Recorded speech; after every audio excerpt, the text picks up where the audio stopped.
Hello, my friends. It's Nick. It's the ASMR nerd.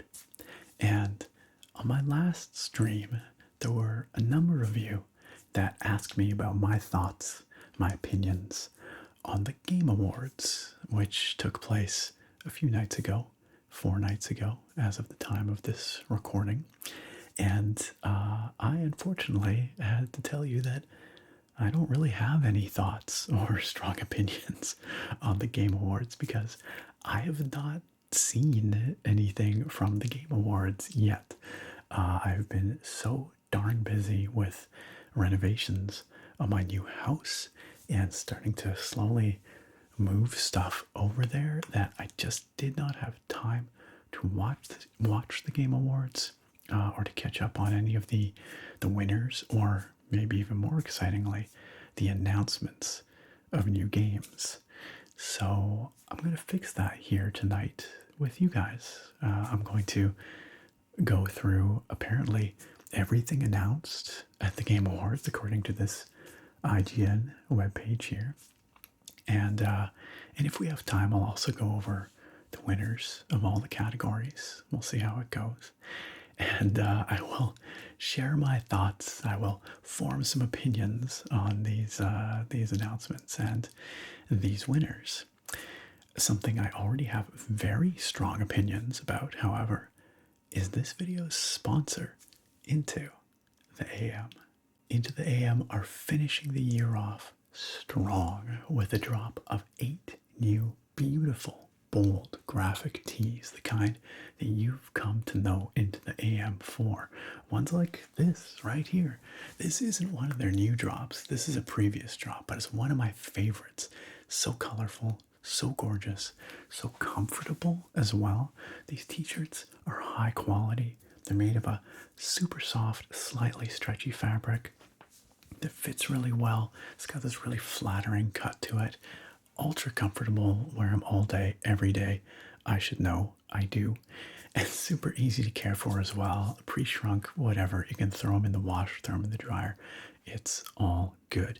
And they look fantastic. I'm really looking forward to getting a couple of these new tees from this latest drop from Into the AM. These are exclusively licensed graphic designs. They are bold. They are beautiful. They cover spacey themes, trippy themes, nature themes. They're gorgeous. So make sure you go check them out at the link down below at the top of the video description. You'll find their new designs there, and you will save 10% off your entire order. That's anything at Into the AM.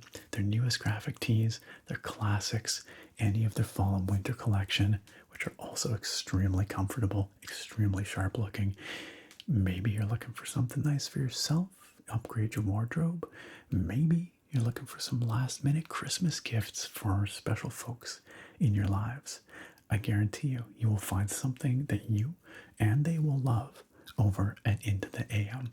So again, check out that link below at the top of the video description. Save 10% just by doing it. And you'll be supporting this channel when you do that as well. And on that note, a big thank you to all of you who have done that, who've purchased through that link and supported what I do here on the channel by, buying through that link and also by watching these sponsored segments. I know a lot of you actually look forward to them and enjoy them. So thanks for being awesome. I appreciate all of you and your incredible support. And thank you to Into the AM for sponsoring today's video. All right, so let's get on with it. Now, a few minutes ago, I said I hadn't seen anything from the Game Awards yet. That was a bit of a lie. I have seen a couple of things, including a couple of the announcements and a couple of the winners as well, but I haven't seen much. I haven't watched any of the trailers for the announced games, except for The Witcher 4. I did watch that one because I just had to. But just giving a quick skim over this list here, there is a lot more than just that.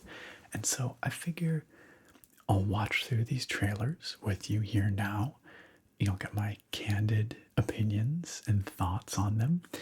And then after that, again, if we have time, we'll go to the list of the winners for each category and quickly go through those. You know, this is the irony of the Game Awards these days, which is that, yeah, they're an awards show, and the awards are kind of interesting, but the most exciting stuff for most people, I think, is actually the announcements and reveals. So, and that's why I'm prioritizing those. And before we even jump into that, real quick, I'm going to crack open a beer. It's going to be that kind of video. This is going to be rambly. This is going to be chill. I've got a seasonal beer here from my beer advent calendar. I have a craft beer advent calendar from these guys, Parallel 49 Brewing in Vancouver, British Columbia, Canada.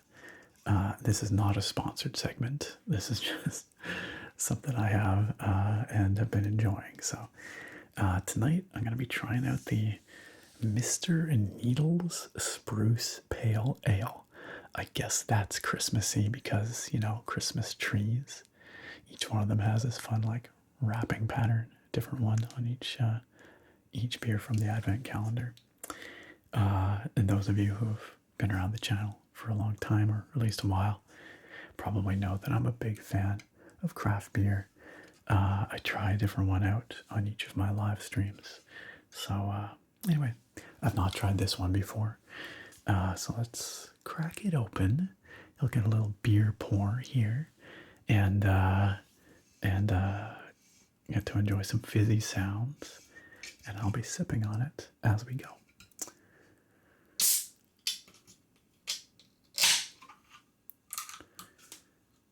All right, got my extra special beer goblet here.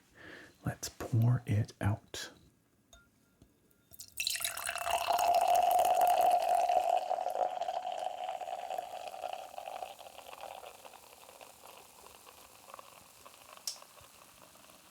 It's got a beautiful golden color to it. And a nice frothy head. That's all the foam on top.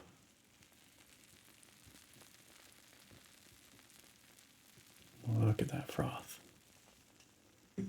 Mounds of fluffy froth on there. And it sounds lovely as it bubbles away there. It smells really good too.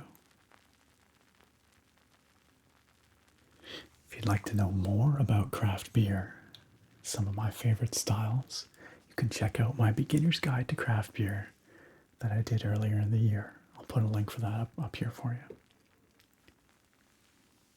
If I remember. Sometimes I say I'm going to link something that I forget, but you can find it on the channel too. Just search it. This one, being a pale ale, should be nice and crisp, maybe a little hoppy, but as a spruce pale ale, it will have been brewed with spruce needles, which give it this resinous, piney, sometimes almost floral aspect. This one actually has a very earthy undertone to it.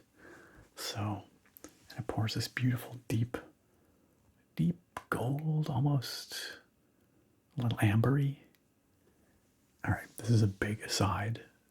If you don't care about beer at all, I apologize. But anyway, cheers, friends, to good video games. To good video games.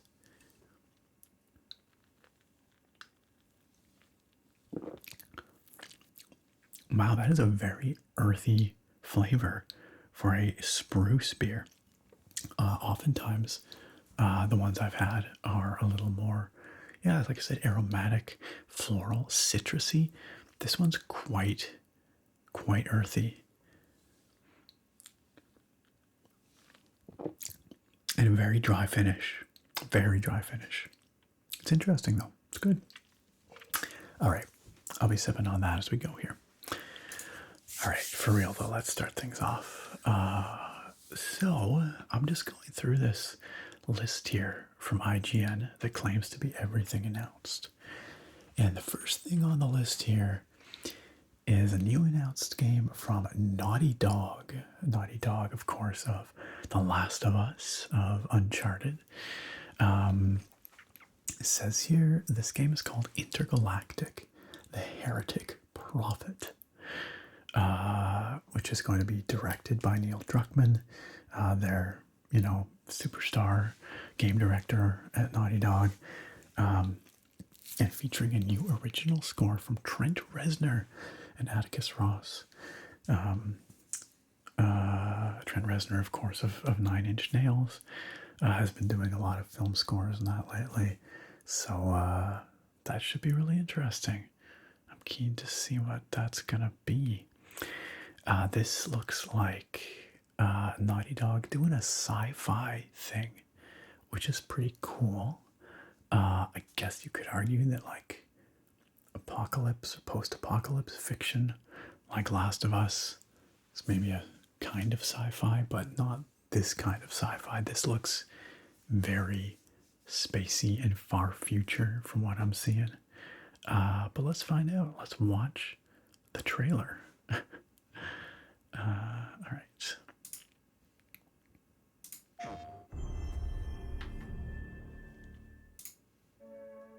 Let me make sure I'm getting the high quality trailer.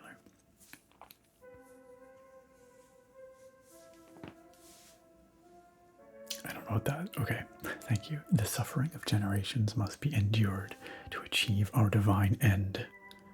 An ancient Semperian scripture. Captured on PS5 in-game cinematics. Doesn't specify whether they are in engine though. I guess they must be. I don't think they would call them in-game cinematics if it wasn't in engine. That's cool. Some kind of blown up moon. Starship. I had a Porsche branded starship. What? What is this? Is this like some capitalist dystopia? Alright, we're shaving our head. Just watching someone shave their head kind of gives me a bit of that ASMR sensation, actually. This is our antagonist.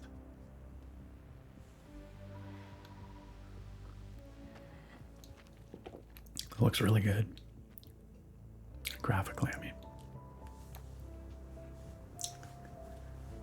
5 aces mastermind, dead or hiding. What happened to the 5 aces? Okay, so your character is clearly involved in the 5 aces. Jordan, tell me something good. We've got. He's hiding out around the Superior Moon.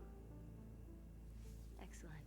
Oh, or maybe we're searching for the 5 aces. No one has left that planet in over 600 years. Anyone who even flies close to it is never heard from again. Superstitions? No. Superstitions are the crazy rumors about what happened on that planet. These are facts. You worry too much. You know what I worry just the right amount. I say we wait for him to leave. Oh, I love the aesthetic We find a new lead. of this ship. He's not worth it. We got big mechanical keyboards. We got My time, aren't I? like CRT I don't need another hunter swooping in. screens. Who is swooping? No one is crazy enough to go there.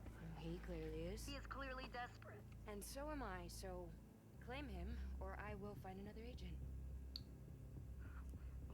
There, you're the boss. Okay, this is fun. Okay, Colin Graves.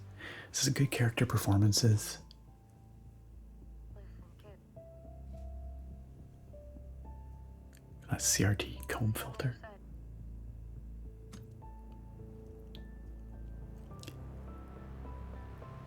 Some really cool looking character performances here already. To be expected. It's Naughty Dog, right?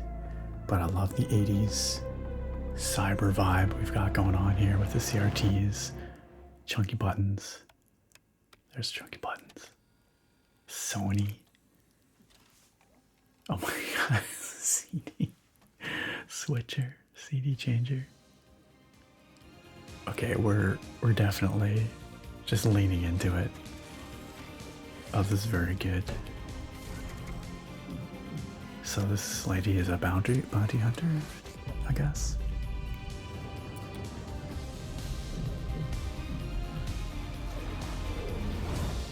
From the studio that brought you Crash Bandicoot, Jak and Daxter, Uncharted, The Last of Us. Love that they start with Crash Bandicoot.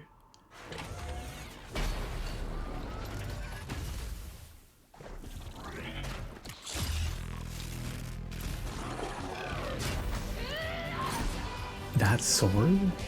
That sword looked like a audio wave, like an equalizer. Intergalactic, the Heretic Prophet. Okay. Alright. Oh, like VHS distortion. Alright, that, I mean, I would not expect anything less of, how do I stop it from going on to the next thing? Stop. I don't want you to. Oh, turn off autoplay. Oh, I can't do that without signing in. Alright, fine, IGN. Yeah, that looks great. I have to say, I've not been a big Naughty Dog guy in past. I've played a tiny, like way back, a little bit of the first Uncharted on PS3. I have not played either of the Last of Us games. It's just not a studio whose output I've been big into in the past. I respect Naughty Dog. I appreciate what they do. Obviously, they're second to none when it comes to performance capture and storytelling. This looks like it might be maybe a little more. I mean, if that last scene is anything to go by, it looks like it might be a little more combat forward. And this very 80s tinged sci-fi setting is more interesting to me than what they've done previously. So I will certainly be paying attention to this. It'll probably drop first on PS5. That's my guess. But whenever it comes to PC, I'll probably check it out. I really like the look of it. All right, that's a fun one. Second thing on the list here is Okami 2 unveiled.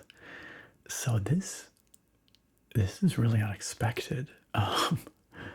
Okami debuted on the PlayStation 2 way back in the day. It's this gorgeous painterly action game, like action platformer kind of, where you play as, I think her name is Amaterasu. That's probably not the right pronunciation, but like this gorgeous fox spirit, I guess. It's been a long time since I played it. Like, I played it on the Wii, which was kind of fun because it had like the motion controls for the painting and stuff. But my main memory of Okami is it was absolutely gorgeous, because it had this gorgeous brushstroke style. It was one of the most stylized looking games of its era.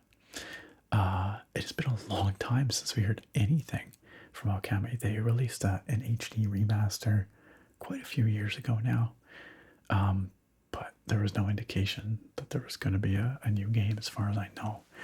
So it's really cool to see that they're revisiting this IP, and I bet you with modern hardware this is going to be mind-blowingly gorgeous.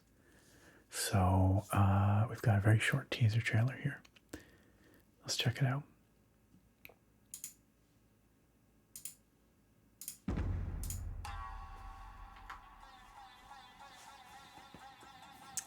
Gorgeous watercolors. It was very strongly based on Japanese mythology, of course.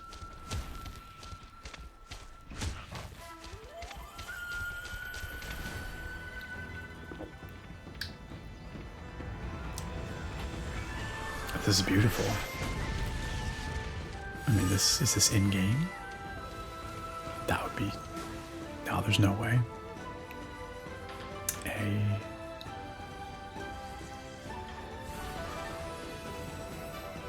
Maybe, I don't know.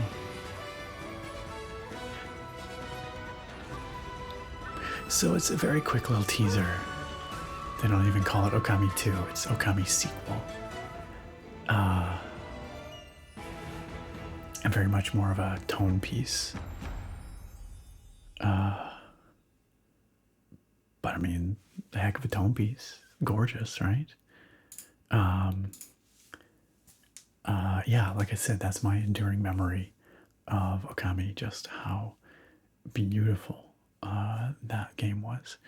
That Okami HD that I mentioned, that remaster, was on sale on Steam, right, probably to coincide with this announcement. So I actually picked it up the other day. Maybe I'll go back to it and try and refresh my memory. I seem to remember there being like a lot of platforming and stuff. But I said, again, it's been a long time, so maybe I'll check it out on stream. Could be a fun stream game for sure. But yeah, it's super cheap right now. It's like $5 or something. So if that looks interesting to you, maybe go check it out on Steam. Maybe it's still on sale. I don't know. Okay, Witcher 4 revealed with debut trailer. So we knew that The Witcher 4 was in development. They're calling it Project Polaris, I think. It had been confirmed and teased even with an image. But we didn't know much of anything about it beyond that it exists. There were some rumors swirling about that it wasn't going to be following Geralt. That may have actually been confirmed by CD Projekt, now that I think about it. I don't remember. But as I said, I did watch this trailer, and it's definitely not following Geralt. It's following Ciri. So I'll probably skip watching this right now just because I've already seen it. It's 6 minutes long. I'll just tell you what I think about it. And the answer is I think it looks freaking awesome. It is such a witchery trailer. It, of course, has Witcher and downtrodden, miserable villagers. It has a monster. It has moral gray area. And it has Ciri trying to do the right thing and the worst occurring despite her best efforts, which is the most Witcher possible thing. And of course, in the end of the trailer, as always, people are the real monsters. So if you haven't watched it, definitely go watch it.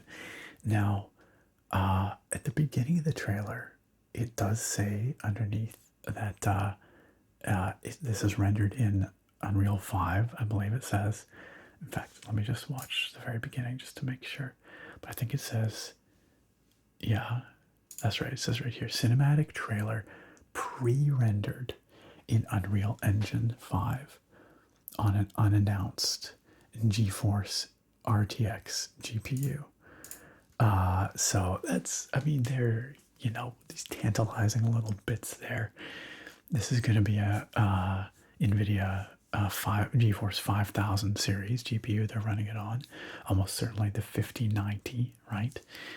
But it's kind of weird that they say pre-rendered, because that suggests to me that the image quality we're seeing here is maybe not representative of real-time rendering that will be attainable in the game. Nonetheless, I suspect the assets that they're showing here are the ones that will be used in the final game. Just maybe they have some of the effects and post-processing and stuff cranked up. Hard to say. At any rate, it looks darn near photorealistic, right? Like it looks like offline renders look, which I guess is what it is. But anyway, it'll be really interesting to see what this game looks like when we actually see some gameplay, because this is very much a cinematic, not gameplay. I also suspect this game is like a few years out at least, probably more than a few. They've been working on it for a while now, but I think it's only recently that it's moved into full production. I think it was in pre-production for quite some time. It would not surprise me if this game is still 5 years out. That's just based off of CD Projekt's track record. They really love to announce games and reveal, do cinematic trailers way super early. Most infamously with Cyberpunk. So yeah, we'll see. But as a tone piece, as a little bit of the Witcher world encapsulated in 6 minutes here, it is bang on. I'm ready to go back. So bring it on, CD Projekt. I want to see this. They are, of course, also working on Orion. I can't remember. They have a couple of code names for their Witcher projects. One is Polaris, one is Orion. I can't remember which one was Witcher 4. But the other one they're working on is a remake of the first Witcher game in Unreal Engine 5. And my understanding is that they are using that as kind of a practice testing ground for learning the Unreal 5 toolset, and also, doing a remaster of a game that really deserves one, because The Witcher 1 is near and dear to my heart. I love that game, but it is not without its flaws. It is a game of its time. It is a game of a fledgling studio that would eventually go on to greatness, but it was a weird game. There's lots of quirkiness, and part of that quirkiness is what things I really enjoy about The Witcher 1. But I think for modern gamer sensibilities, it's a little bit hard to go back to The Witcher 1. The combat's strange, the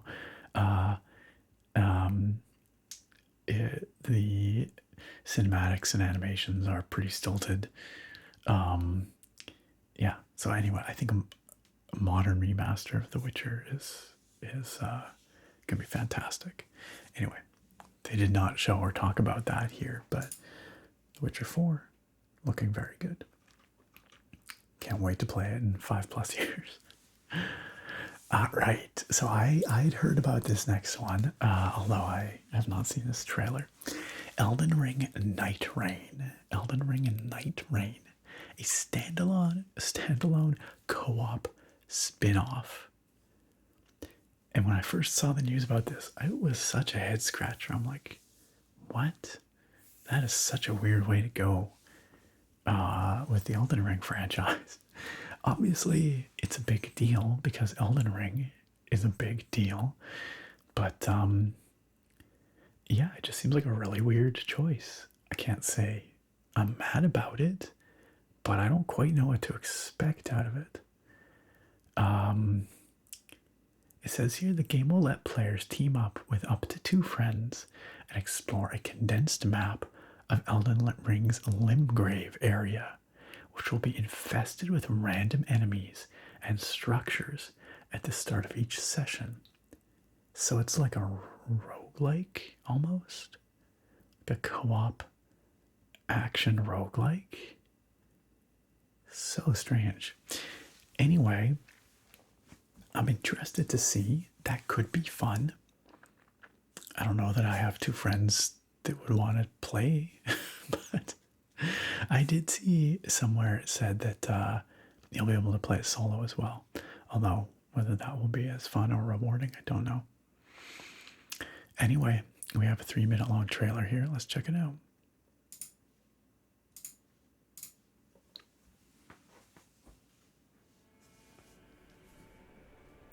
Sure looks like Elden Ring. Yep.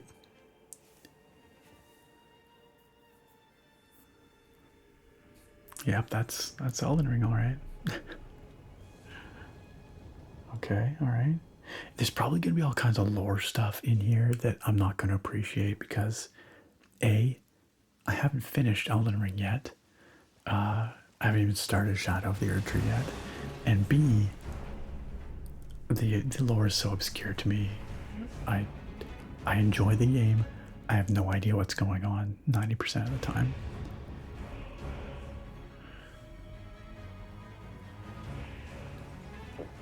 Okay, got this corruption taking over everything.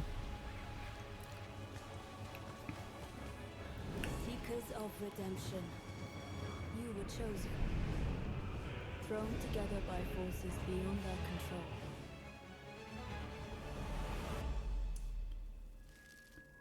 Ooh, I do not like spiders. Okay, yep. Co-op party doing crazy co-op combat. It looks, I mean, it literally just looks like Elden Ring. I mean, this is no doubt, okay, that's cool. A good way for them to reuse assets. Okay, we got some very cool boss design here. Tragedy must be averted.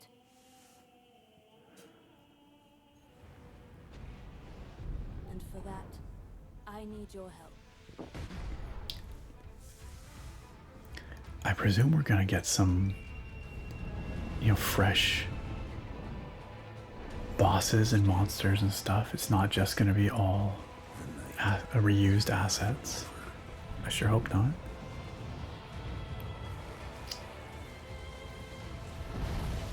Little pillager, Very actiony. backing the lands of gold. I will swat away any and all who dare approach. That was cool.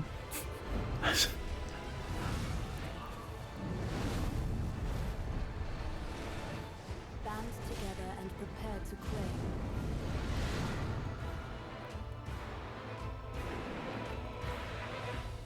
The life of the Night Lord. So people seem to be really excited about the Night Lord again. I guess that links to the Nightreign. I do not know of the Night Lord at the point that I'm at.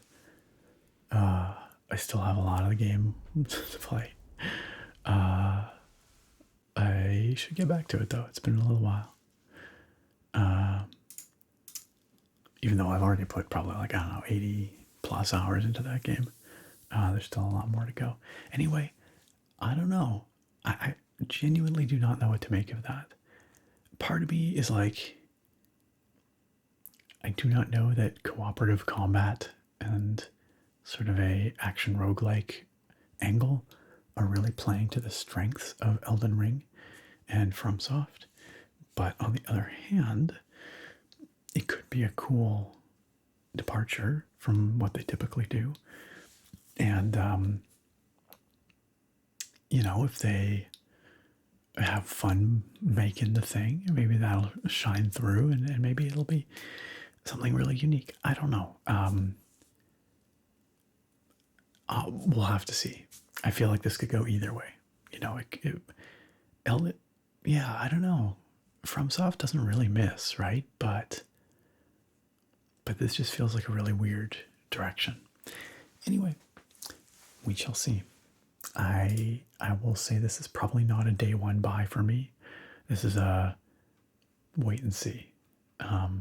Especially wait and see how it is single player. Like, I have at least one friend, probably two, that might be interested in playing co-op, but oftentimes co-op is really hard for me to find the time. Like, scheduling becomes an issue. So single player is a lot easier for me to do.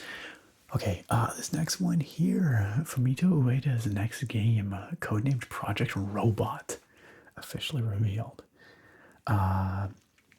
The developer best known for games such as Eco and Shadow of the Colossus has revealed a first look at his next project, Project Robot. Again, Eco and Shadow of the Colossus, a pair of games I've never played, but I have a lot of respect for their place in gaming history. Shadow of the Colossus in particular is one of those games that, you know, people discuss with great reverence as being this landmark moment in gaming. And you know, certainly I've seen a fair bit of gameplay of Shadow of the Colossus, and you know, the scale and the spectacle of that game has always been really intriguing to me. I understand it's also a very emotionally impactful game. That's an aspect I've not experienced because I've not played it, but at any rate, I'm interested to see what this is. Certainly, you know, there's a pedigree there that makes this worth paying attention to. So let's check it out. Project Robot. Gameplay and cinematics footage not final, it says. Being published by Epic.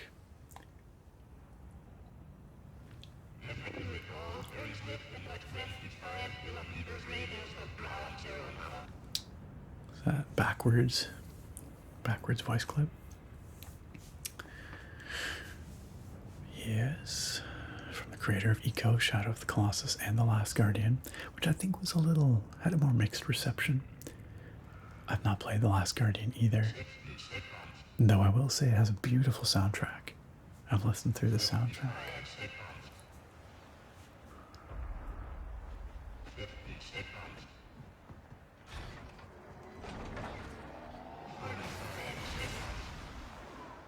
Okay. We're climbing all over a gigantic thing. That seems very Shadow of the Colossus.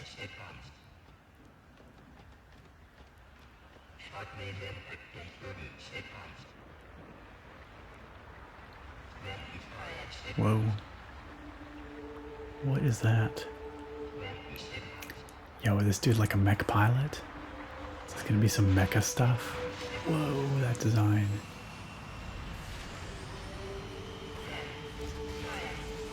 Yo, we're flying away with the head?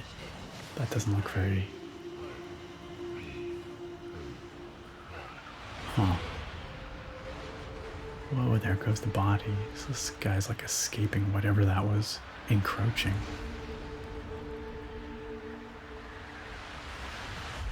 Or maybe not escaping, as the case may be.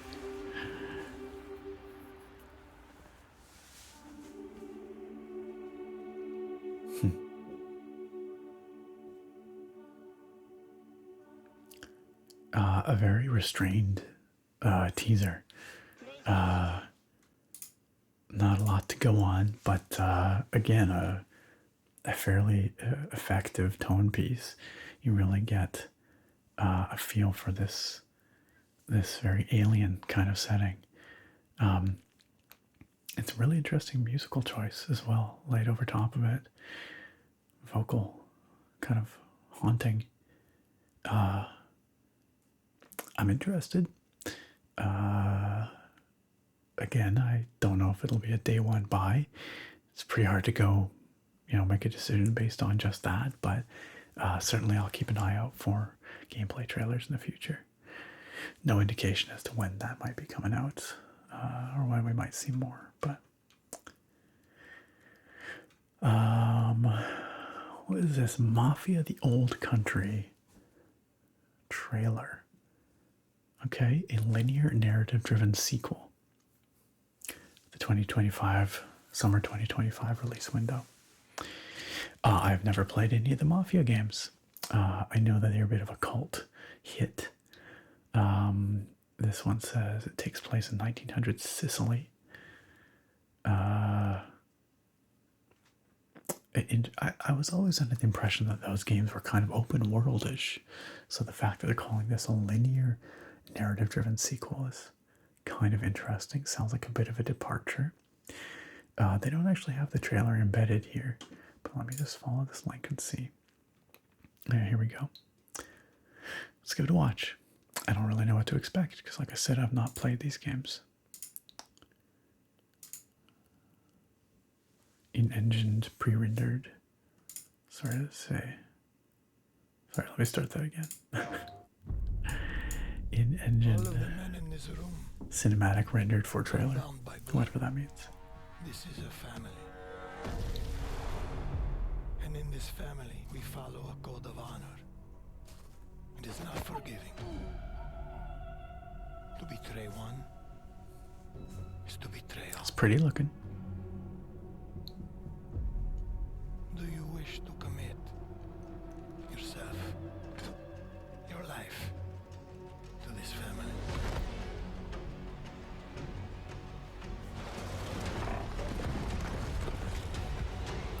This looks like maybe 1920s, I do. 19 teens. Very dramatic looking. To become a man of honor, repeat these words. I swear my loyalty to this family. Got some knife fights. My flesh must burn like this saint. Looks like you're gonna play this young guy.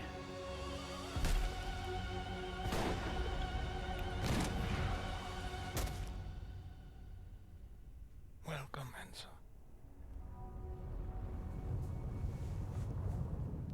Enzo. Games look so good these days. Like every single one of these is looking amazing. And again, you know, these are cutscenes, maybe pre-rendered, who knows. The actual playable game never ends up looking quite as good, but still, you know, the fact this is all in-engine is pretty impressive. Yeah, I don't know. Have any of you guys ever played the Mafia games? I don't know, like, I've always been aware of them. I've never really been super interested in them. I know that there's at least small contingent of people that like them. They seem to keep making them. I don't know. You know, that's another wait and see. But I'm probably not going to be, you know, jumping at it right away. But I'd be curious to hear if any of you are diehard Mafia game fans. I'm trying to figure out, like, who is the audience for these games? Like, who is playing them? Not that they look bad or anything. I just, you know, hear a lot about them, but they keep making them, so I don't know. Well, we'll have to see how this one comes out.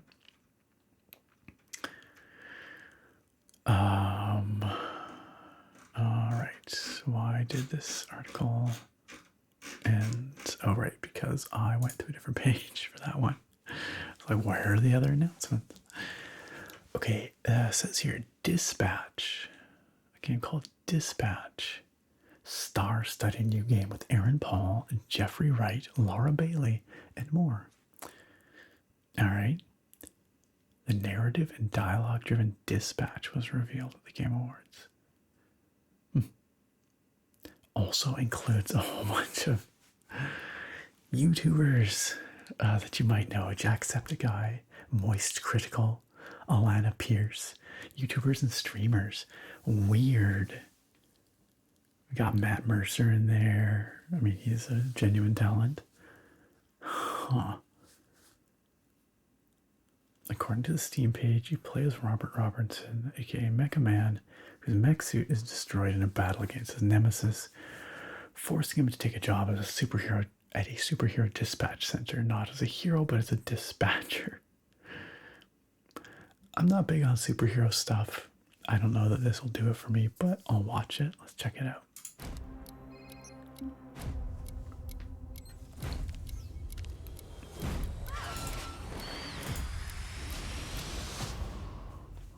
Okay.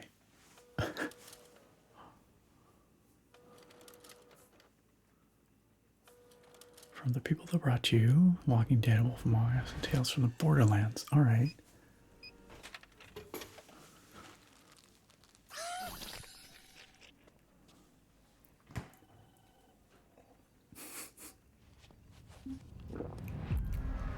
Okay, so it's clearly like a story-driven choices kind of thing. Man. You're dead, I thought. This on the inside. Uh-huh. My dude was destroyed. You have a lot left to give. I would like to make you an offer. This is SDN. Talk can we help you? You want me to sit in an office and dispatch heroes? In exchange, we can make you Mecha Man again. Washed up dad bod superhero with no superpowers. Can't wait. Whenever there's a crisis in the area, we get a call, and guess who answers? Me. Too easy. I know the presentation is really slick. It's clearly kind of comedic. What are you doing in Visigal? Is that your car? I don't have a car. That's gonna be a weird insurance claim. The way things are going, I'd cut the whole damn team. I don't know. It's got style. It's got something going on. All of you in this room have set this program ablaze with your bullshit. You're right at home behind that desk because you're no hero. You're a nerd playing a video game in a suit your daddy built.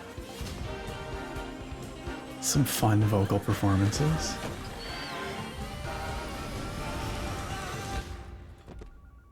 Yikes. You gonna eat those Twinks? That's not what they're... You know what? Help yourself. Alright. I don't know. It looks like it could be fun. I don't think it's my kind of game, but... My name's Beef, and I'm naked. Oh, no. I refuse to believe that's what he sounds like. Okay. I don't know. Yeah, it looks like it could be pretty fun. Again, not really my kind of game, but it definitely looks like it has a good sense of humor. Whether that good sense of humor is actually, you know, something you want to experience for a full game, or whether it becomes grating after a while. Hard to say. I feel like funny games are really hard to do well, right? Especially because humor is such a subjective thing. But anyway, it's got a couple of laughs out of me, so guess we'll see. Split Fiction is Joseph Fares's new co-op adventure game. Joseph Fares, of course, the game director of It Takes Two, of Brothers, A Tale of Two Sons, has got a new game by the looks of it here. I did not play It Takes Two. There was another one as well before that. I forget what that one was.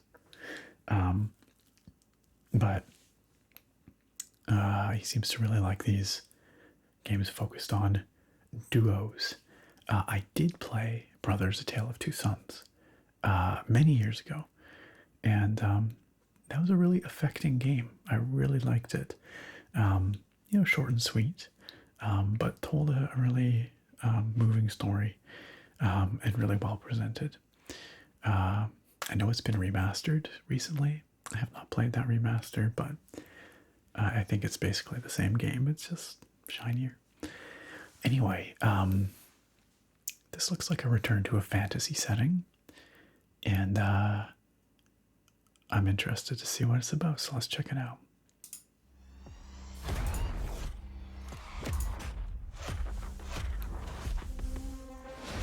Okay, maybe I'm wrong about that. I don't know. Okay, there's tech and fantasy.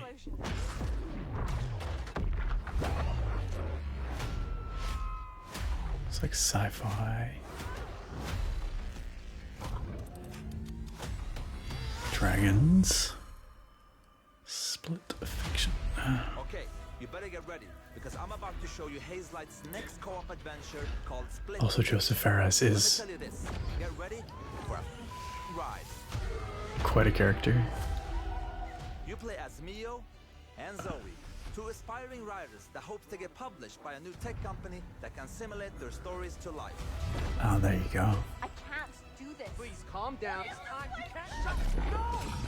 Accidentally, they end up in the same simulation. What are you doing in my story? Okay. Something bad is going on here. And there, they find out that their stories are about to get stolen. No one escapes my simulation. All right. And in order to save them, they have to escape back to reality through the very worlds that they created. Hands above your heads. But the thing is, they're strangers, and Mio writes sci-fi, while Zoe writes fantasy. So you Okay, there you every go. level in the game jump between a sci-fi world and a fantasy world. Okay, this sounds very contrived, but you know what? Like, if they execute on it well, that could be really fun. And you'll have a unique mechanic for every level. There's a lot of side-scrolling going on here. In this level, you start out by finding dragon eggs that hatch. This is level-based. Stop licking. And then they become a little bit bigger dragons with new abilities. But in the end, they grow up to be full-ass dragons. And now, say full-ass dragons. Okay. Alright. In another level, you play these ball droids that can magnetize and shift to different forms. So this looks like just a way of, I don't know, basically justifying any kind of gameplay they want to throw in there, which allows for a lot of variety. That can be fun. Here's another one. You play as pigs, and they later become... Anyway, let's not talk about that level for now. And as always, with the Friends Pass, you only need to buy one copy of the game to play it with your friend online. That's what Hazelight is about. Strong focus on co-op. No microtransactions and no bullshit. You just get the game. Alright, sure. You have unpaid parking tickets. Time to die. Excuse me?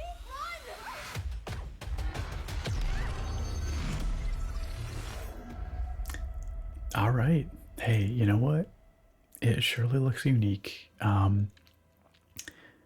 Joseph Fares and his Hazelight really like those co-op games. They really like, yeah, sort of collections of mechanics. Like, even going back to Brothers Tale of Two Sons, that's kind of what it was, right? Although that wasn't so much co-op as one person was playing both brothers, but similar idea in that you had two characters who had to work together across a wide range of different puzzles and gameplay challenges. You know, you can really see the direct line from that game to this game all these years later. Of course, this is much shinier, bigger spectacle, more cinematic. Well, actually, Brothers was pretty cinematic, but, and yeah, intended to be played co-op, so. I'll keep an eye on it. We'll see. It could be a really fun one to maybe play with my wife, perhaps. We shall see. The Outer Worlds 2. This, I guess maybe they had announced it at one point here, because it says here The Outer Worlds 2 re-emerges with a brand new trailer. So I guess it had been announced.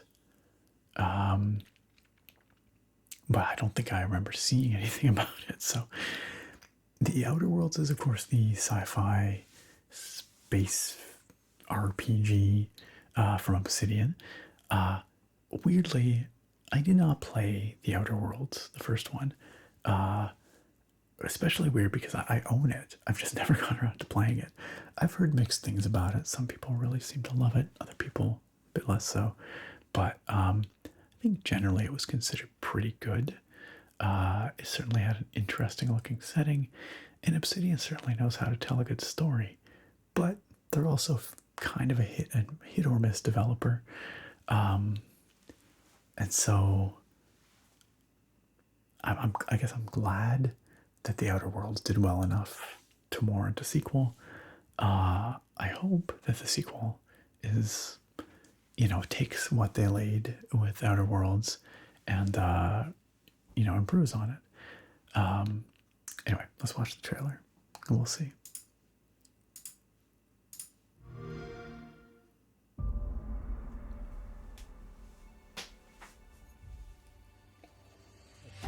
From the studio that brought you Star Wars, Knights of the Old Republic. It's going back. Part 2. Okay, I do appreciate that they're... Knights, Part 2. Part 2. It's true, they are the sequel studio. Dungeon Siege 3. Fallout 3. Part 2. New Vegas. They would never call it Dungeon Siege 3, but yes, New Vegas indeed. And like all good sequels, we've included everything that should have been in the first game.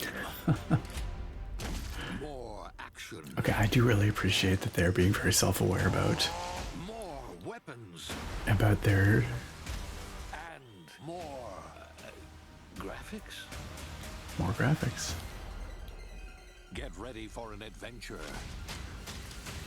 that took 3 times longer to make, but will almost certainly be 2 times bigger. Okay. Sure. So they're saying this is going to be bigger than the first game, maybe twice as big. This definitely seems like a very self-aware kind of trailer. They're leaning heavy into the humor. In 2025, welcome back to the future. Try not to break it again. The Outer Worlds 2. Sure. All right. That was I'm not fun. interested in hiring any more idiots. I'm looking for people of tact and vision and perspicacity. I don't know if that dude's from the first game. I have no idea. Yeah, that looks pretty fun. I like me a sci-fi open world-y shooter-y thing. I don't know. You guys tell me. Should I play The Outer Worlds? The first game? Is that worth doing? Like I said, I have it. I think I got it for free on Epic maybe at some point. I don't know. My backlog is legendary. So for a game to actually be worth playing, it's got to really be worth playing to take some of my time. So I don't know. Y'all let me know. Last of Us Part 2 officially coming to PC. Okay. Honestly, I thought it was already on PC, I have to admit. But that's cool for people who want to play that on PC. Final Fantasy VII Rebirth coming to PC. We knew what was going to happen. It's just a question of when. Also, okay, a bit of a shrug from me. I'm not a big Final Fantasy guy, but I'm sure it'll look really shiny on PC. Character from Final Fantasy joining Tekken 8. Like I said, I don't really care that much about Final Fantasy, and I do not care about fighting games, so Tekken, not my thing, but I'm happy for people who enjoy both those franchises. First, Borderlands 4 gameplay revealed. This is interesting to me. Borderlands has been such a cultural icon in past. I did not play Borderlands 3. I did play a ton of Borderlands 1 and 2. But it's been a long time. It's been a long time. I know that Borderlands 3 was not received as well as the first 2 games in the series, but I still feel like the game does have, or the series has some cultural cachet, you know? And I feel like Borderlands 4 could be a big thing. Let's see what the trailer has to show.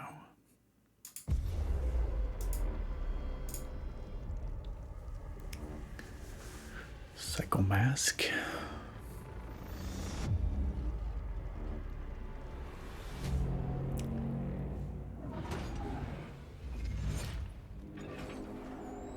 All right. Of course, Gearbox.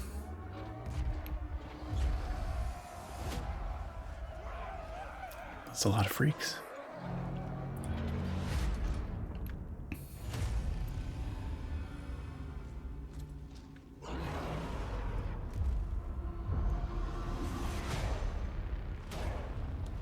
This is weirdly more dramatic than humorous so far.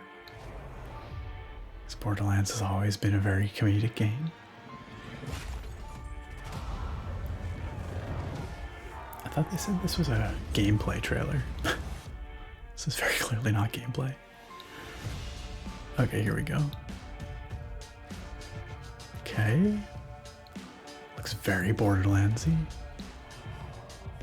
Some wild... Oh, character design. Is that Reinhardt? Looks like freaking Reinhardt from Overwatch.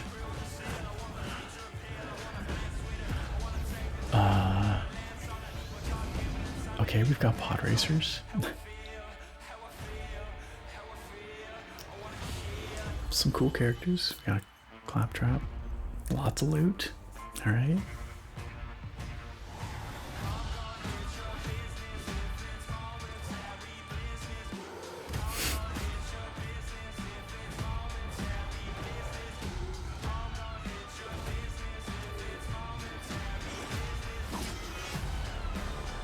Okay, alright.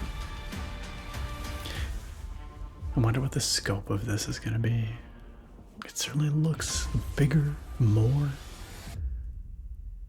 Coming out 2025. Yeah, alright, sure. I'll give him a chance to do something interesting. I think it would take a lot to get me back to Borderlands at this point. I think I just kind of moved past it at some point, but I honestly think that if they focus more on, gameplay and setting and an interesting world and less on kind of puerile humor, I might actually be more interested in it. And that's kind of what they're showing here. Like, I'm not seeing, like, this was not a very comedic trailer, which is, again, a fairly different tone for Borderlands. So still lots of wacky creature designs, crazy stuff, but I don't know. We'll see. I will entertain the possibility, especially if it has really strong co-op. Virtua Fighter. What is this? Sega set to take on Street Fighter and Tekken once again with Virtua Fighter. Again, I'm not a fighting game guy. I'm sure there are some Virtua Fighter mega fans out there, but I'm not one of them. So I'll probably pass on this trailer because I will not have anything worthwhile to say. But I hope for those excited about it that it's good. New project announced by the Yakuza / Like a Dragon studio. Project Century. Doesn't say much about it. Set in 1915. The next big Sonic game is Sonic Racing Cross Worlds. Okay. Again, I'm a very fair weather Sonic fan at the best of times. I cannot say I care about a Sonic racing game one bit, but fair enough. Okay, this is a bit interesting. Turok returns as a co-op dinosaur hunting action game. Ditches the first person, so it's gonna be a third-person Turok. The only Turok game I have ever played was for Game Boy. I don't even know what. Let's look it up. Turok. Game Boy. Google tells me that game was Turok Battle of the Bionosaurs. As a kiddo in the 90s, I thought it was pretty cool. I borrowed it from a friend. I do not know if it's actually a good game. That is literally my only exposure to Turok. But we'll watch this trailer, see what's going on. We'll watch some dinosaurs get hunted, I presume.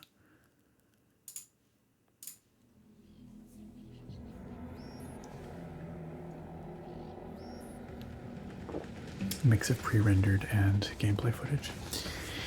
Turok is another weird franchise. Like, it has some name recognition, but I don't think anyone's clamoring for a new Turok game, right? Maybe I'm wrong, but I'm sure there are some diehards.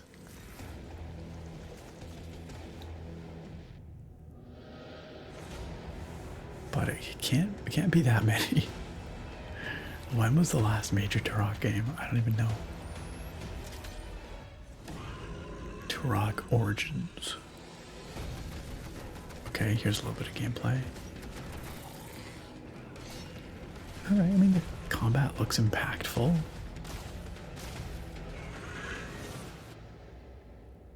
Very brief look at the combat, but yeah, I don't know.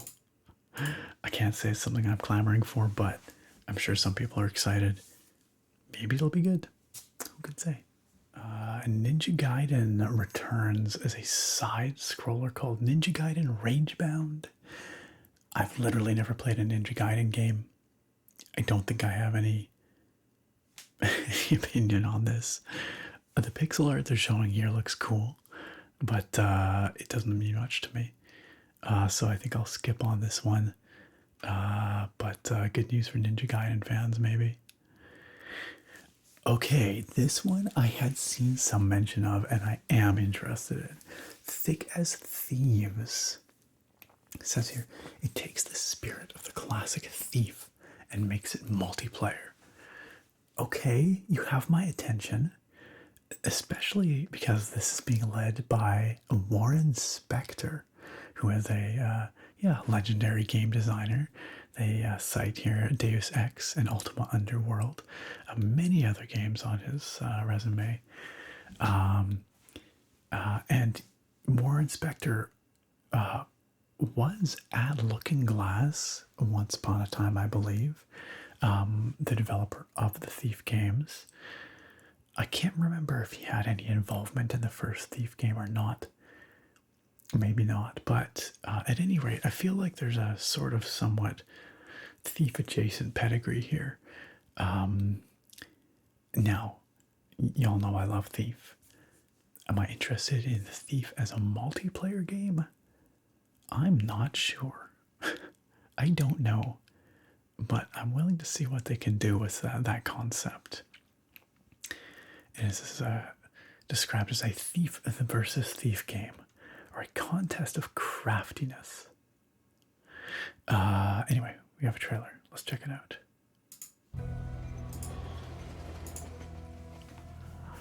A new take on stealth from Warren Spector. Immersive multiplayer in a living world. Living world. Okay. Let's see what Razzo has for me. Setting is interesting so far. Nice of you to turn up. Oh, the McEwen estate. This one's always fun. You're not the only one who thinks so. Okay.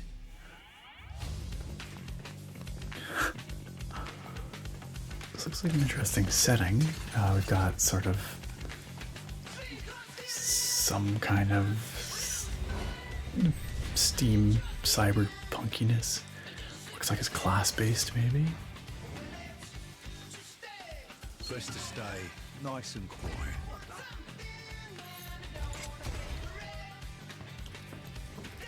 Okay, so what I'll say here is what I'm seeing so far looks really interesting in terms of the world building and setting. You never know what's around the corner. I don't know that I like this is a game that I would want to explore in a single player scenario, I think.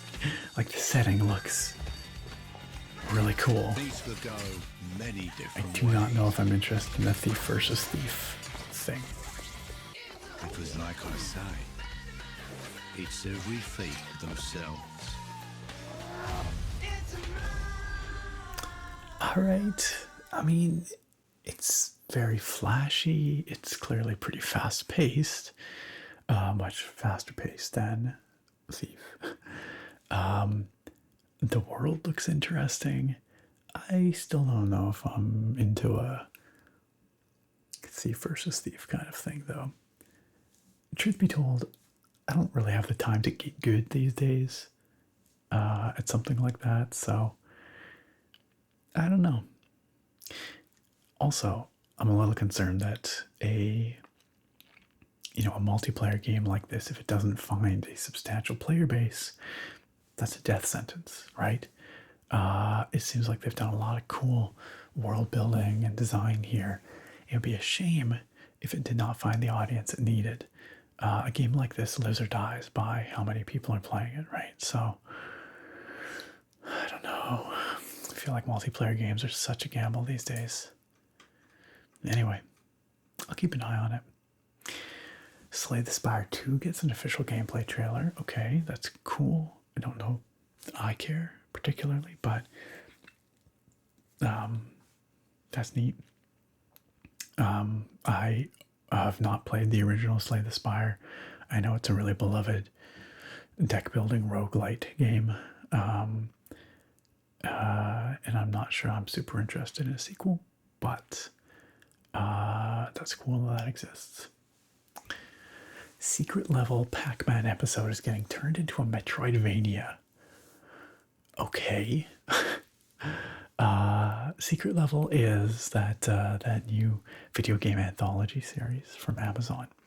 I've not seen it yet. We did talk about that a little bit on one of my previous live streams as well. I do intend to check it out though.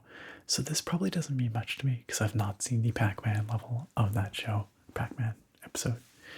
But it sounds like someone's decided to make it a game. Cool, I guess.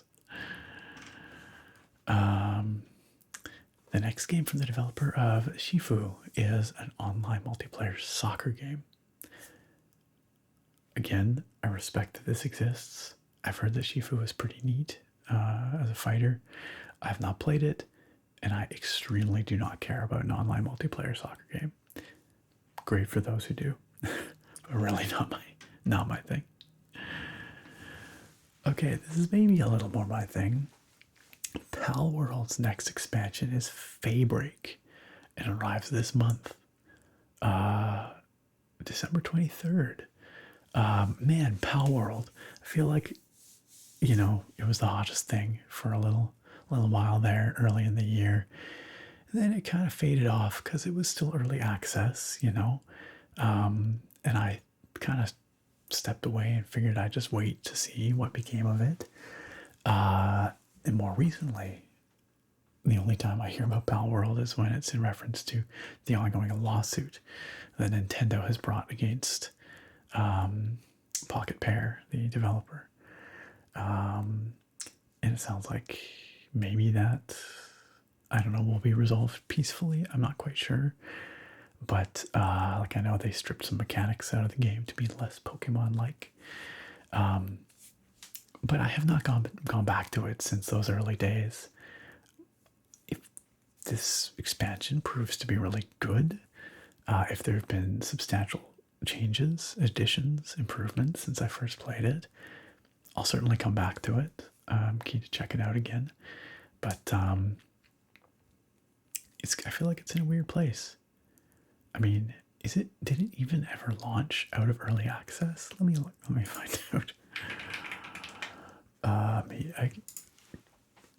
No, it's still in early access. The concept of an expansion coming out for an early access game is kind of ridiculous.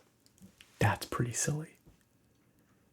I mean, they're calling it a major update, I guess, on their Steam page here. But given how little time I have for playing games these days, I tend to just be more inclined to wait until it's finalized. Anyway, we'll see. I might check this out, but let's watch the trailer.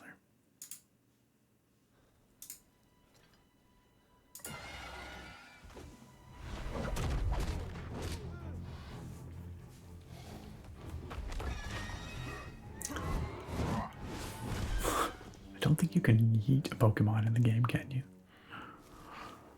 I mean a pal, sorry.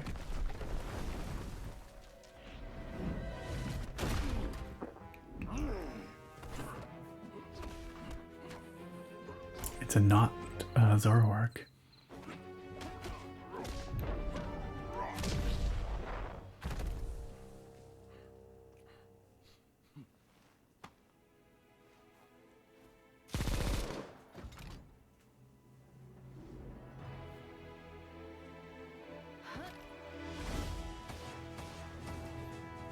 Gosh, it does Pokemon.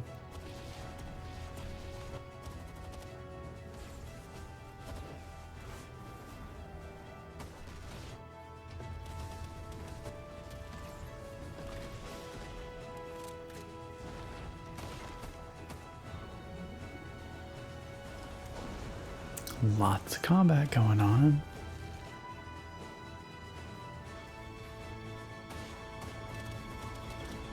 Kind of looks like it's running like ass, huh? Some of those combat shots, the frame rate was really choppy. Okay, yeah, I don't know. I don't think there was anything in there that really made me feel like I gotta play it. But for people who are still big into Palworld, maybe that was really appealing. I don't know. Honestly, though, I think this is the game where I wait till whatever final form it's going to take releases, and then I go back to it. Okay, last announcement on this list here. This is one I am quite happy to hear. Dave the Diver in the Jungle is a new expansion coming in late 2025. Late 2025. Man, that game came out, what, last summer? Like, not 2024, but 2023? Is that right? I feel like a late 2025 for a new expansion to that game. That's a long time to wait. But Dave the Diver is delightful. I've played it a fair bit on stream. We should definitely get back to it because I'm really, I've enjoyed what I've played. An expansion sounds great. That game has so much heart, so much style. Bring on more Dave the Diver. That's all I can say. Let's watch the trailer.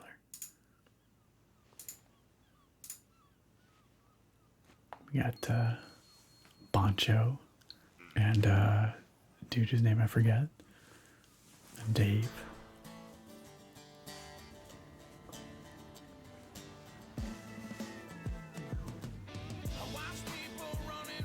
Oh, and the archaeologist dude whose name I also forget. Doctor something. Seriously, what's that dude's name?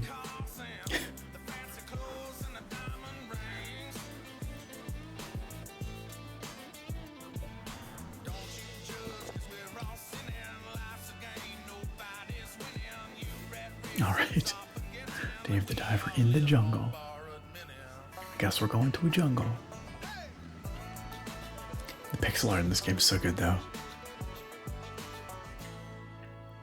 Alright. Yeah, sure. I'll take more of it. Go for it. Who knows what it's going to be, but that seems fun. Alright. Gosh, this video is becoming much longer than I had intended. I don't think we've hit on every single little piece of news here, but I think we've hit on the ones I cared the most about. I did say if we had time, we would go through the actual winners. So let's do it. Let's do it real quick. Who actually won at the Game Awards? So I'm starting at the last one here, and we'll work our way up to Game of the Year. This is the Player's Voice Award. This one went to Black Myth Wukong. That seems about right. That game was extremely popular this year. I'm sure there's a very large contingent of voters from China where it was extremely popular. This is, of course, the category that's voted on, I think, exclusively by, online polls. Like it's a exclusively player-voted category, is what I'm trying to say. So good for them. Best esports team, I do not care. I do not care one bit. I do not know these people. This means nothing to me. So we will carry on. Same with best esports athlete. Best esports game went to League of Legends. All right. Again, esports, really not my thing. But I do know that the LoL scene is a big one. I've never even heard of Mobile Legends Bang Bang. Literally no idea what that is. Probably makes me an old man.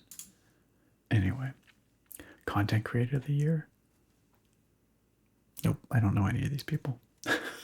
Content Creator of the Year. It's me. It's your boy. The winner was apparently some guy named Queso. No idea. Okay, here's something I can speak about a little bit more. Most anticipated game. Death Stranding 2, Ghost of Yote, GTA 6, Metroid Prime 4, or Monster Hunter Wilds. Of course the winner is GTA 6. I don't think there's a more anticipated game in the world than GTA 6 right now. Some of these are strange choices. Like, is Ghost of Yote really that anticipated? No shade on it. Like, it looks cool, but I've heard very little buzz about it. I've heard a lot about Monster Hunter Wilds. Metroid Prime 4.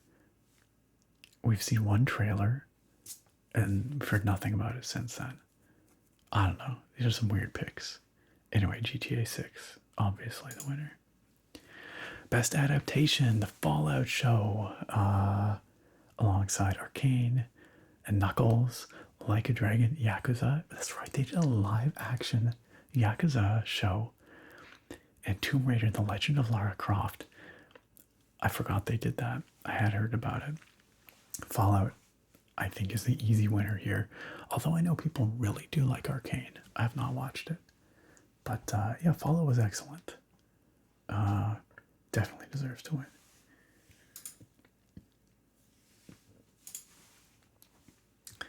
Best multiplayer goes to Helldivers 2. I did not play Helldivers 2, but it was quite the phenomenon this year. I'm a little sad that Warhammer Space Marine 2 didn't take it. That being said, I've only played Space Marine 2 single player, so I really can't speak to the multiplayer. I just like that game. But yeah, I think as a moment in gaming culture, and by all accounts as a game, Helldivers 2 is a very strong pick there. Best sports or racing game. I have no horse in this race. I do not care about any of these. EA Sports FC 25 won. That seems like a really boring choice, but okay. Sure, whatever. Not a great year for racing games. Yeah.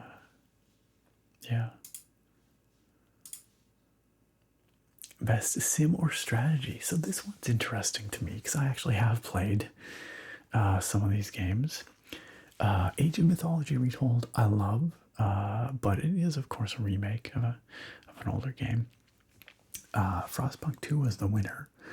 I have not played the first Frostpunk. I find that those games, well, my impression is that those games are extremely bleak, and I'm rarely looking for extremely bleak in my gaming recreational time. I've heard some decent stuff about Frostpunk 2, so good on it for winning. But if I was to give my pick of these games, it would probably be Manor Lords. I've really enjoyed what I've played of Manor Lords. It is, of course, still in early access, but I believe Frostpunk 2 is as well. But I have a few Manor Lords gameplay videos here on the channel. I just love the vibes of that game. It's very good. I've also heard really good stuff about Kanitsugami Path of the Goddess. I downloaded it, like it's on Game Pass. I have it installed, just haven't played it, but I would like to get to that at some point. It looks really unique. I feel like Frostpunk 2 is maybe not the most interesting choice as a winner here, but I'm sure it's well done. So, best family game went to Astrobot. I believe this is a bit of a trend here. My understanding is Astrobot won a lot at this year's Game Awards. I have not played it. I don't own a PS5, but I gather that game has a lot of heart and is very well done. So, good job, Astrobot. Best fighting game. I don't care, but Tekken 8 won. Good for Tekken. Best RPG. I do care about this, although, funnily enough, I've only played one of the games nominated here. I've played Dragon's Dogma 2, and I did enjoy that game quite a bit, although it is not without its flaws. Did not get to Shadow of the Erdtree. Have not played Final Fantasy VII Rebirth, Like a Dragon Infinite Wealth, or Metaphor Refantasio. But I have heard some really great stuff about it, so sure, why not? Don't think it's my kind of game really, but it does look pretty unique, pretty stylish. Best action adventure went to Astrobot. Sure. I have played of these other games Star Wars Outlaws, which I will say has grown on me. I was pretty cool on it at first. Like I liked the Star Wars setting, but the gameplay wasn't necessarily doing it for me. The more I play that game, I think the more I like it. I have gone back to it. I'm actively playing it right now, actually, and I'm quite enjoying it. So I think that game is getting better.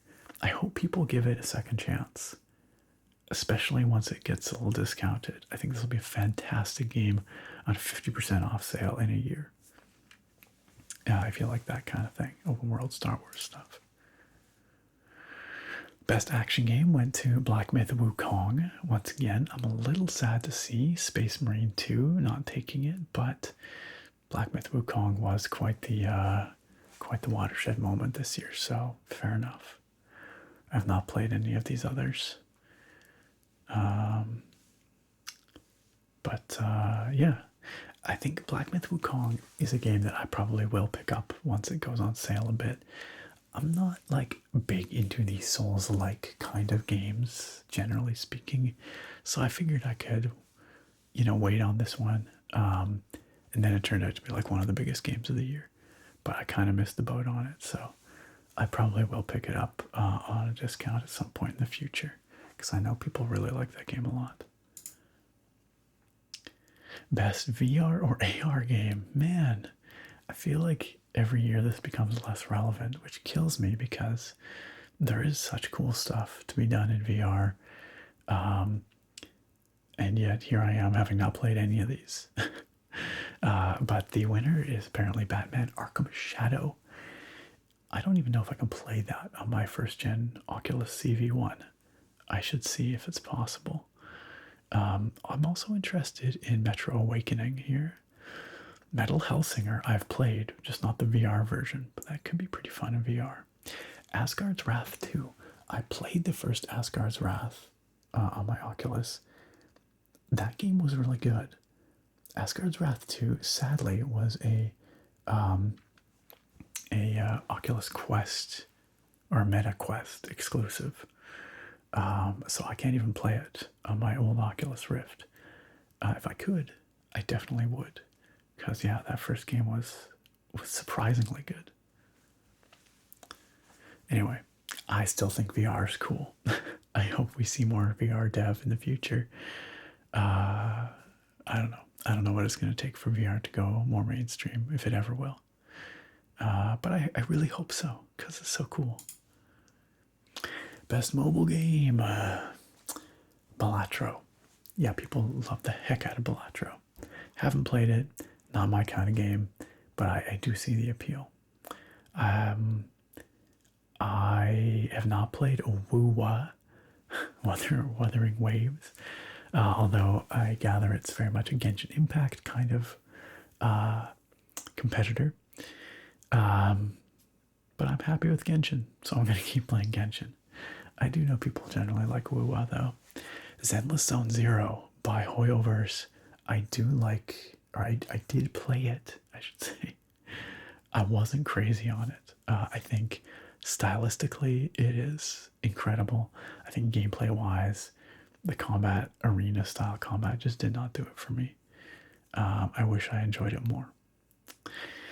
Pokemon trading card game Pocket. Some of you have asked me if I've played it. I have not. I don't know that I don't know if I have room in my life for that. But I probably ought to check it out just out of like some sense of like professional obligation, so to speak. And I've not played AFK Journey. Anyway, congrats to Balatro. I mean, that's a big indie win this year. I'm sure they deserve it. Best debut indie game also went to Balatro. Again, I think Manor Lords is a really fantastic game, but Balatro was quite the phenomenon this year. I think all these games are probably quite deserving to be nominated here. But the only other one I've played here is Manor Lords. So, best independent game overall went to Balatro. Again, I've heard quite a bit about all these games. Animal Well, Lorelei and the Laser Eyes, Neva, and UFO 50. Have not played them. They all sound fascinating, but Balatro was just such a juggernaut this year. Best community support went to Baldur's Gate 3. Yeah, they keep patching that game, even though they say they're done with it. They keep putting more in. I think that's deserving, sure. Although No Man's Sky, man, pretty hard to argue that doesn't deserve it as well. Best ongoing game went to Helldivers 2. Fair enough. Yeah, I've been playing some Diablo 4. They've been doing a lot with that game, but I'm sure Helldivers deserves it. Games for Impact went to Neva. Not played any of these except for Hellblade 2. I think it's a very cool game. I think in the games for Impact category, maybe it doesn't stand so strong. I understand that it does touch on a lot of aspects of mental illness and these sorts of things, but honestly, I don't know what Neva does in terms of impact, like having some kind of message, but maybe I should check it out. Innovation and accessibility. This is a category that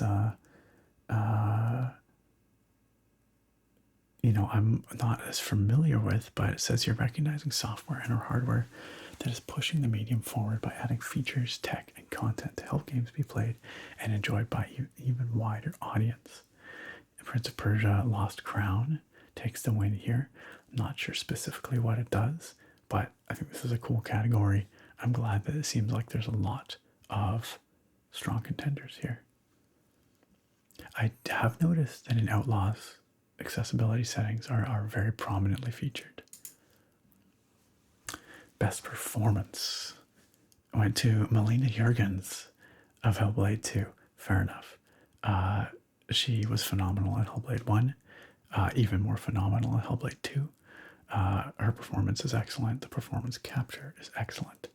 I will also say that the character of Kay Vess, played by Humberly Gonzalez here in Star Wars Outlaws, is really good. She does a fantastic job as that character. I would have been happy to see her win it as well.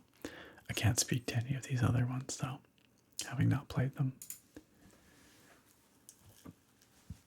Best audio design. Now, this is pretty relevant to an ASMR channel. I did do a video with Cinema Saga Hellblade 2. And, I really did call out the spectacular audio design in that video. They do amazing things with the voices, the head-related transfer functions, HRTFs, to make it feel like the voices are in your head, right in your ears. Yeah, very deserving, very deserving. So well done to Ninja Theory for that. Best score and music. I feel like a Final Fantasy game here is cheating, but fair enough. Having not played any of these others, I cannot speak, or any of them. I've not played any of these games. Cannot speak to the music in them. I'm sure it's all very good. Best art direction goes to Metaphor ReFantasio. Certainly it is very eye-catching. All these games, of course, are gorgeous in their own way. But I've also not played any of them, so I don't have any personal stake in that. Best narrative also to Metaphor ReFantasio. Man, it's getting a lot here. Cannot speak to the story, but I'm sure it's very well done. I have not played many of the nominees this year. Best game direction went to Astrobot, with a lot of these ones we've seen already, like Balatro, Black Myth Wukong, Elden Ring, Shadow of the Erdtree, Final Fantasy VII, and Metaphor ReFantasio as nominees. And finally, Game of the Year, Astrobot. I know there's been a bit of controversy with comments from the game director of Black Myth Wukong feeling maybe a little bit salty about not getting that win. I've also heard some of that might have come down to just sort of mistranslation or not understanding the nuances of the original Chinese. But at any rate, I feel like Astrobot coming out ahead here was a little unexpected. Like, I know people really like that game. I know it's a very tight, polished game, but I don't know if it had sort of culturally the impact of some of these other ones. But Game of the Year is not necessarily judged on cultural impact, right? It's judged on the merits of the game itself. So, but congratulations to Astrobot and Team Asobi for their win there. And once again, I have not played a single one of the Game of the Year nominees on this list, so I feel like I really did not have a horse in the race, any of these races this year. I've played a fair few, a number of games that came out this year, but I guess they were just not the ones that were the critical darlings that were getting the nominations. So, but anyway, another Game Awards have come and gone. I think the announcements and reveals were certainly more interesting this time around than the awards themselves, but that just seems to be the way it is these days. And maybe, possibly, hopefully, I might have a bit of time next year to dig into my backlog and maybe check out a few of these nominees. Especially, I really would like to play Black Myth Wukong. And if Astrobot ever does come to PC, I will absolutely check it out. And that, my friends, I think is going to end this video. This ended up being a lot longer than I had planned, but yeah, sometimes that's how it is. I do hope you enjoyed this very rambly ramble, looking at the big news out of the Game Awards. Of course, I would like to hear your thoughts on the Game Awards this year, not only on the reveals and announcements, but on the winners themselves. Were they deserved? Were any games snubbed? What were your top games of the year? What do you think about the Game Awards as an event these days? Is it worthwhile? Does it deserve to be the flagship award show for video games? These are all interesting questions, and I would be interested to hear what you guys think about it. So, lots to talk about. Head down to the comments. Let me know what you think about all this stuff. But in the meantime, like I said, I hope you enjoyed this. I hope you found it interesting, and I hope you found it relaxing. And I look very forward to having you back here soon. Farewell for now, my friends.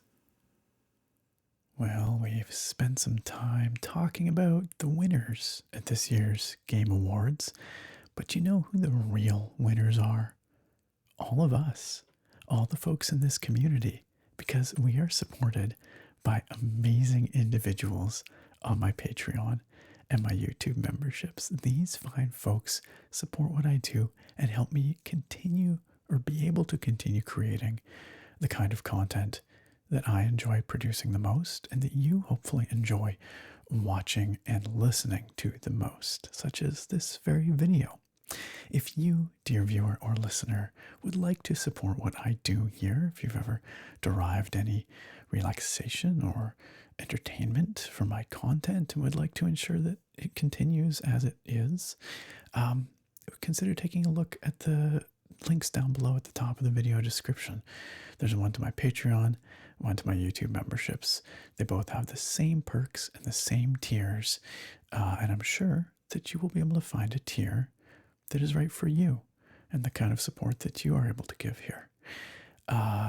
Each tier has different perks, but at the highest tier, the Fus Roda tier, those special individuals get a very special perk, and that is a special spoken shout out in every single one of my videos.